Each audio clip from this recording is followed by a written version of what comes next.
চলো আজকে তোমাদের কাছে একটা নতুন ভিডিও নিয়ে চলে এসেছি। এই রান্নাটা খুবই সহজ, সবার বাড়িতেই হয়, তবে এখানে আমি আমার স্টাইলে রান্না করেছি।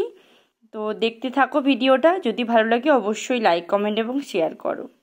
আমি ট্যাংরা মাছের তেল ঝোল রান্না করার জন্যে এখানে নিয়ে নিয়েছি জিরে গুঁড়ো, দুটো পেঁয়াজ মিডিয়াম সাইজের, তিনটে কাঁচা লঙ্কা, তিনটে শুকনো লঙ্কা, আর দিয়ে দিয়েছি আদা, ছোট একটা সাইজের, ছোট মিডিয়াম সাইজের আদা দিয়ে ভালো করে মিক্সিতে আমি পেস্ট করে নিয়েছি। দেখুন আগে থেকে আমি মাছ এবং আলুগুলোকেও ভেজে রেখে দিয়েছি। দেখুন পেস্টটা আমি তৈরি করে নিয়েছি। আর আমি দিয়েছি একটা মিডিয়াম সাইজের টমেটো, 4 ভাগে কেটে নিয়েছি। আর দিয়ে দিয়েছি 5 ফোড়ন।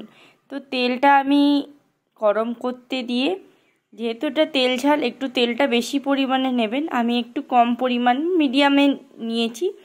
তার মধ্যে আমি কালার হওয়ার জন্য এখানে চিনি অ্যাড করে দিয়েছি। দেখুন, তো চিনিটা ধীরে ধীরে মেল্ট হতে শুরু করলে, যখন একটা কালার চলে আসবে, দেখুন পুরোটা মেল্ট হয়ে যাওয়ার পর আমি এর মধ্যে 5 ফোড়ন দিয়ে ভালো করে, 5 ফোড়ন, একটা গোটা শুকনো লঙ্কা আর একটা তেজপাতা দিয়ে ভালো করে নাড়াচাড়া করে ভালো করে একটু ভেজে নেব। ভেজে নিয়ে যখন ভাজা হয়ে যাবে, তার মধ্যে ওই পেস্ট করা মশলাটা দিয়ে দিলাম।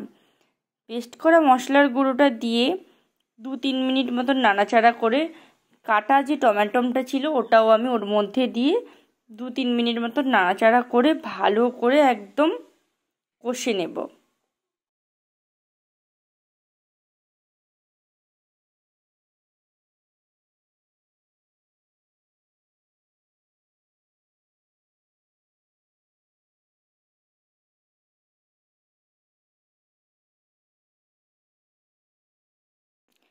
ভালো করে নাড়াচাড়া করার পর আমি এখানে 1 চামচ হলুদ গুঁড়ো, 1 চামচ লঙ্কার গুঁড়ো আর 1 চামচ লবণ গুঁড়ো, ছোটো টেবিল স্পুনগুলো আমি 1 চামচ করে নিয়ে এর মধ্যে দিয়ে দিলাম।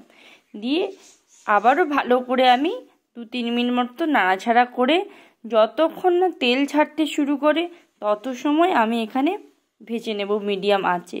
দেখুন সুন্দর তেল ছাড়তে শুরু করে দিয়েছে। তারপর আমি আগে থেকে ভেজে নিয়েছিলাম আলুগুলোকে। তো আলুগুলোকে সেদ্ধ করে ভেজে রেখেছিলাম। দেখুন ভাজার ওই আলুগুলোকে আমি ওর মধ্যে দিয়ে কিছু সময় ভেজে, তারপর আমি উষ্ণ গরম জল দিয়ে দেব।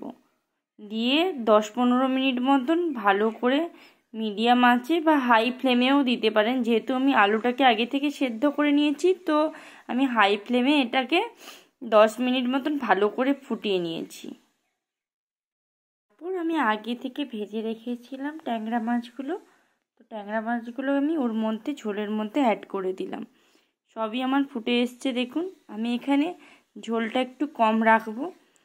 আর যেহেতু এটা তেল ঝোল, এর মধ্যে আপনারা একটু কাঁচা সর্ষের তেল অ্যাড করতে পারেন, আমি এখানে দিইনি।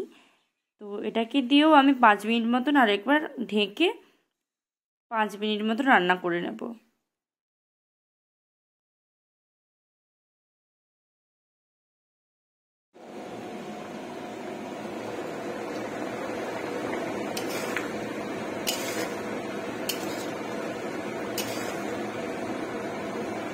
ঝোলটা সুন্দর ফুটে এসছে। এরপর আমি এখানে সার্ভ করব। এখানে আমি একটা কাঁচের বোল নিয়ে নিয়েছি। তো তার মধ্যে আমি সুন্দর করে ঝোল আর ট্যাংরা মাছগুলো দিয়ে সুন্দর করে সার্ভ করে, এর উপরে হালকা ধনেপাতা ছড়িয়ে ডেকোরেশন করে দিলাম। বন্ধুরা, যদি ভালো লাগে অবশ্যই লাইক কমেন্ট এবং শেয়ার করো। আর আমার চ্যানেলে নতুন বন্ধু হয়ে থাকলে সাবস্ক্রাইব করে নিও আমায়। আর বেল আইকনটা অবশ্যই প্রেস করবেন, কারণ নেক্সট আমি যে ভিডিও আপলোড করব আপনাদের কাছে নোটিফিকেশান চলে আসবে। থ্যাংক ইউ সবাইকে। সবাই ভালো থেকো, সুস্থ থাকো। আজকের মতো টাটা।